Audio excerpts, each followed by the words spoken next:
Alors, quel est l'impact de ces normes musulmanes que nous avons vues sur l'Occident? Alors, quelle est la conception musulmane du monde? Le monde dans l'islam est divisé en deux. Dar l'islam et la terre de l'islam et la terre de la guerre ou de la mécréance. Le but final, c'est que tout le monde tombe une fois sous le pouvoir de l'islam. Et sur le plan des lois de la migration, le Coran comporte plusieurs versets sur la migration, l'immigration. Il est interdit à un musulman d'aller habiter parmi les mécréants parce qu'il ne pourra pas appliquer les normes islamiques, sauf en cas de nécessité. Et s'il y va, il doit respecter les lois de Dieu. Pour cela, vous avez des réfugiés qui viennent de la Somalie ou je ne sais pas d'où, dans les pays nordiques. Ils font des réunions, disent qui est pour la lapidation? Tout le monde lève le doigt. Qui est pour couper la main du voleur? Tout le monde lève le doigt. Mais malheur à vous, vous êtes échappé de l'enfer des pays arabes et musulmans. Vous venez dans les pays occidentaux et vous réclamez l'application de la loi islamique. On a demandé à des jeunes en France, deuxième génération de jeunes, qui est supérieur, la loi de Dieu ou la loi de l'État? Ah non, la loi de Dieu. Une bonne partie de cette jeunesse musulmane dit non, non, la loi de Dieu est au-dessus de la loi de l'État. Alors quand on leur dit, mais c'est interdit de porter le niqab. Ah ouais, si vous ne voulez pas voiler votre femme, c'est votre affaire, mais nous, c'est la loi de Dieu qui l'applique. Qui s'applique. Et nous avons eu ce problème du voile intégral en Suisse. Imaginez-vous que des femmes suissaises qui ne portent même pas le voile, des féministes, qui sont venues défendre le niqab. Vous dites, c'est le monde à l'envers. C'est le monde à l'envers. Ces femmes-là doivent être condamnées à porter le niqab pendant 2 mois. Comme ça, elles se rendent compte, mais qu'est-ce que signifie cela? Elles sont venues à la télévision condamner la votation populaire. Le parti des Verts, veut porter l'affaire devant la Cour européenne des droits de l'homme pour annuler la décision du peuple. Amnesty International a condamné la décision suisse. Les Nations Unies, l'Office des droits de l'homme, a condamné la Suisse parce qu'il est contre le niqab. Mais c'est le monde à l'envers. Moi, je dirais qu'ils sont atteints du syndrome de Stockholm. Ces gens-là sont atteints du syndrome de Stockholm. Alors, vous ne comprenez plus rien. Comment vous pouvez, vous, féministes, aller défendre le niqab? Bon, alors, quel est le plus grand défi de l'islam aujourd'hui en Occident? C'est le concept de la liberté religieuse. Chevènement voulait faire un traité, un accord avec les musulmans en France. Chevènement, c'est un ministre de l'Intérieur. Alors, à l'intérieur de cette convention, c'était écrit la liberté de quitter l'islam. Les musulmans français ont dit jamais on ne signera un tel accord. Mais jamais. Et le pauvre Chevènement a dû se plier. Il a enlevé cette disposition. Alors vous dites, mais enfin, c'est quoi cette histoire? Vous n'êtes pas quand même une marionnette. Vous êtes signataire de la Déclaration universelle des droits de l'homme qui dit à l'article 18, chacun a le droit de changer de religion. Et vous cédez. Alors moi j'ai toujours dit, ce n'est pas le problème des musulmans. Si vous faites le saute-mouton, c'est normal qu'on vous saute. Si vous n'êtes pas ferme, c'est normal que les gens abusent de vous.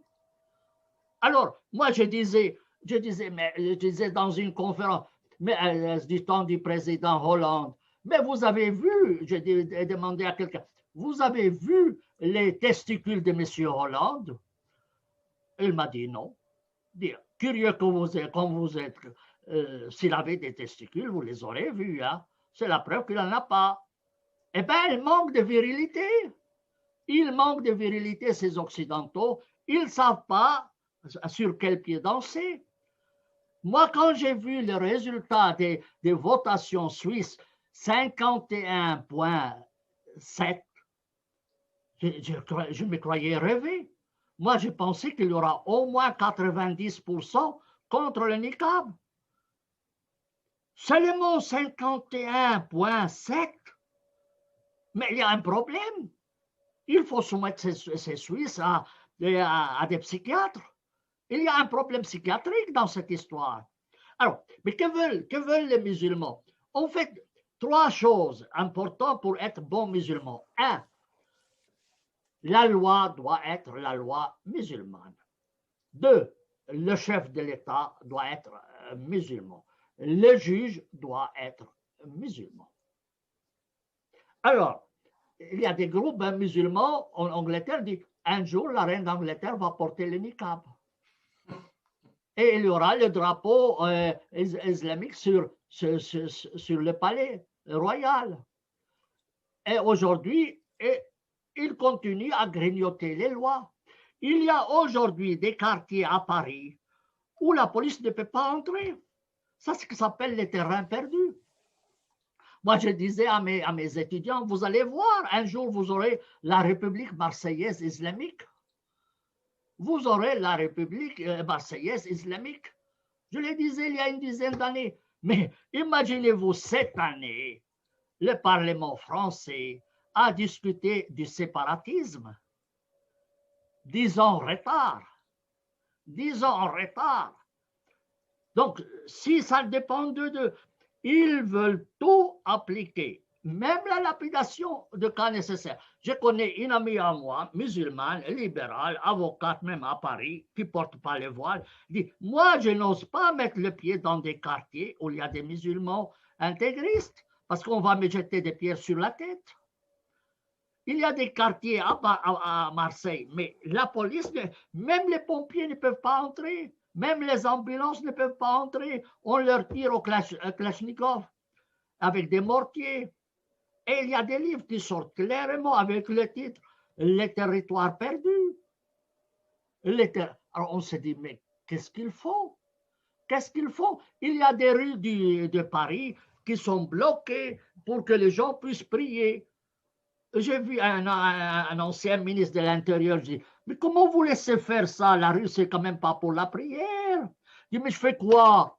Je fais quoi? Si j'envoie la police, il y aura la casse. Alors je laisse faire. Mais tu fermes la route à tout le monde. Elle dit, mais qu'est-ce que tu ferais? Mais qu'est-ce que tu ferais? Il avait l'air très amusé de voir un Palestinien avec un accent suisse. Elle m'avait dit qu'il voulait me garder un quart d'heure, et bien elle m'a gardé 1h30. Elle dit, mais qu'est-ce que tu ferais? Je dis, mais c'est très simple, monsieur, il ne faut pas envoyer la police. Il dit, tu ferais quoi? Eh bien, tu prends un arrosoir avec urine de cochon, tu arroses la rue du bout en bout, et vous écrivez une affichette, on a arrosé la rue avec l'urine de cochon, personne n'y mettra les pieds.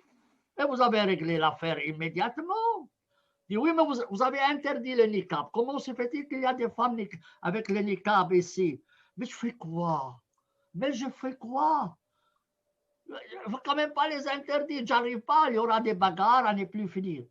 Et comment tu ferais? Mais c'est ça, messieurs. Vous les prenez en avion, ils ont déjà les parachutes sur les dos, vous les descendez de l'avion. Après 10 cas, tout le monde saura que vous êtes sérieux. Si vous manquez de courage, ce n'est pas la faute des musulmans, c'est votre faute à vous. Il y a des juristes parmi nous. Est-ce que si vous laissez la porte ouverte et il y a un voleur qui entre, vole votre maison, est-ce que l'assurance vous paye? Mais jamais de la vie. Vous êtes responsable, messieurs. Si vous avez fermé la porte, d'accord. Moi, j'ai une bicyclette, je n'ai pas de voiture. L'assurance me dit, mais est-ce que vous avez cadenassé? Est-ce que vous avez cadenassé votre bicyclette? Si je ne l'ai pas payé, eh bien, il ne me paye pas. Il ne me paye pas. Et c'est le problème. C'est que ce n'est pas la faute des musulmans. Eh bien, oui, si vous laissez abuser, ils abuseront autant que vous voulez.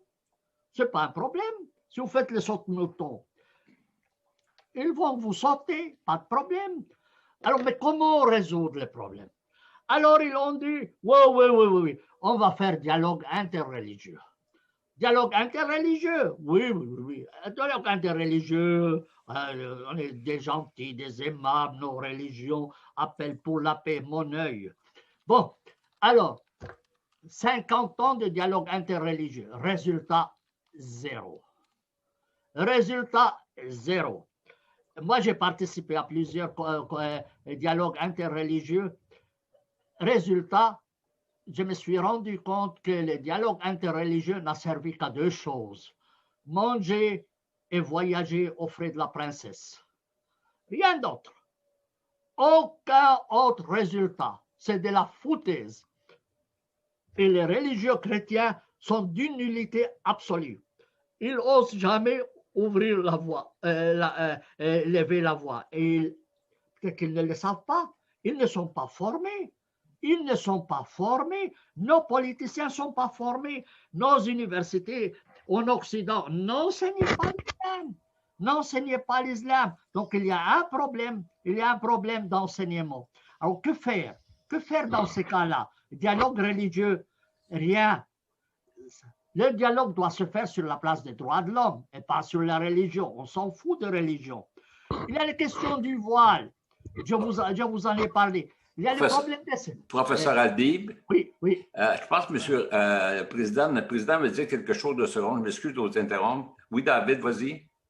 Oui, je voulais juste dire qu'on devrait peut-être faire la période de questions bientôt. Alors, dans 5 minutes, je finis. OK. Excellent, merci. 5 minutes. Donc, il y a le problème de prendre des positions claires et nettes. Par exemple, en matière de cimetière. En Suisse, pour mettre fin aux guerres religieuses, en Suisse, on a unifié les cimetières. Le cimetière, c'est dans la main de l'État civil et pas dans les mains des religieux qui interdisent l'enterrement de celui-ci ou celui-là. Malheureusement, on avait une petite communauté juive, on l'a laissé faire. Maintenant qu'on a plus de musulmans, on dit « Ah, vous avez laissé aux musulmans, il faut me les laisser à nous, moi aussi. » Voyez, il y a maintenant le problème de la sécession. Il y a le problème de la sécession. Il y a des régions qui s'appellent zone charia. Ils ont réclamé en Bretagne 3 régions qu'ils veulent administrer eux-mêmes, Dewsbury, Bradford et Tower Hamlets, où ils mettent des affiches charia zone. Est-ce que c'est la possibilité? Alors, problème, il faut faire attention sur le problème des mariages mixtes. Il faut, dans la Déclaration universelle des droits de l'homme, chacun a le droit de se marier avec qui il veut, quelle que soit sa religion. Mais aujourd'hui, si une musulmane épouse un chrétien en Occident, c'est tous les malheurs du monde lui tombent là-dessus, à elle et à son mari.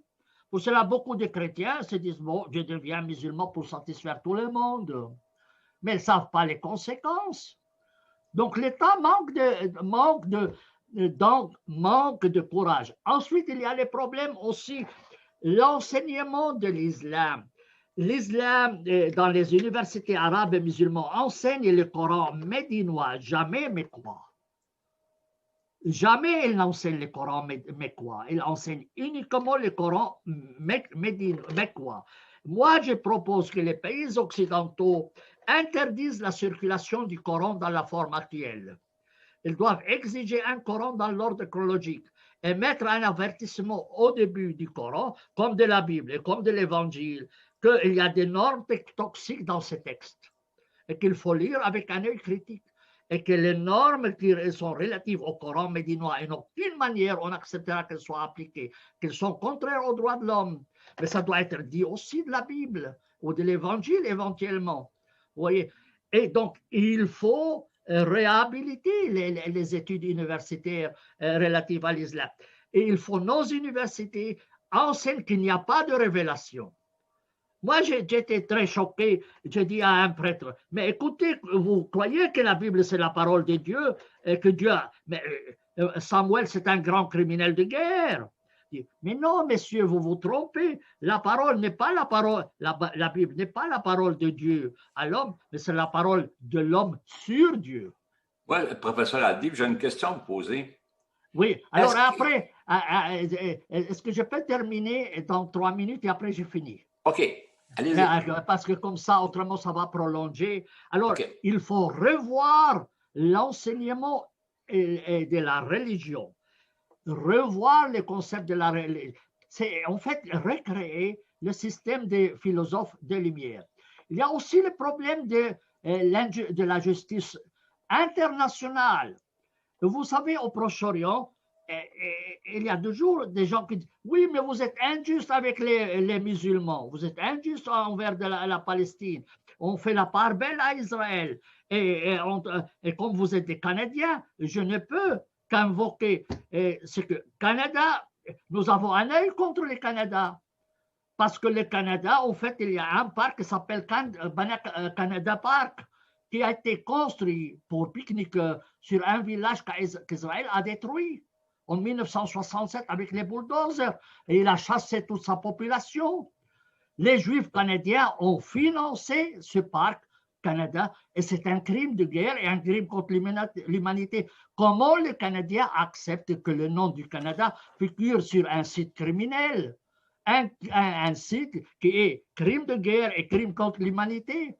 Je réclame que le Canada exige le retrait du nom du Canada de ce parc et exige le retour des habitants d'Emmaüs. J'ai des photos de ce village et j'ai même la liste des Juifs qui ont contribué à planter ces arbres sur la place des maisons.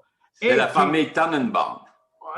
Entre autres, je vais vous envoyer, je vais mettre en annexe après à cette vidéo des photos et la liste des Juifs canadiens qui ont financé ce crime. Alors moi, je demande que le Canada intervienne. Je m'arrête ici.